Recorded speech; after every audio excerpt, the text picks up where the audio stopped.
গোপালগঞ্জে জাতীয় vitamin A plus campaign 2024 উপলক্ষে সাংবাদিকদের সমন্বয়ে আলোচনা সভা অনুষ্ঠিত হয়েছে। আগামী 1 জুন শনিবার সকাল 8টা থেকে শুরু হয়ে বিকাল 4টা পর্যন্ত শিশুদের ভিটামিন এ প্লাস ক্যাপসুল খাওয়ানো হবে বলে জানান medical officer doctor Sakibur Rahman. আজ বুধবার সকাল 10টায় সিভিল সার্জন অফিসের সম্মেলন কক্ষ জয়ধ্বনিতে এ সভা অনুষ্ঠিত হয়।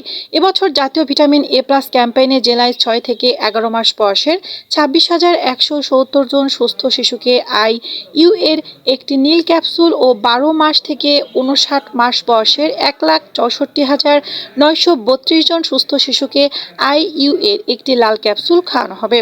জেলায় মোট 1,91,102 জন শিশুকে ভিটামিন এ প্লাস ক্যাপসুল খাওয়ানো হবে। এর মধ্যে সদর উপজেলায় 46,000, কাশিয়ানীতে 37,000, কোটালীপাড়ায় 32,000, মুকসুদপুরে 49,930 জন, টুঙ্গিপাড়ায় 15,879 জন ও গোপালগঞ্জ পৌরসভায় 10,293 জন শিশুকে ভিটামিন এ প্লাস ক্যাপসুল খাওয়ানো হবে।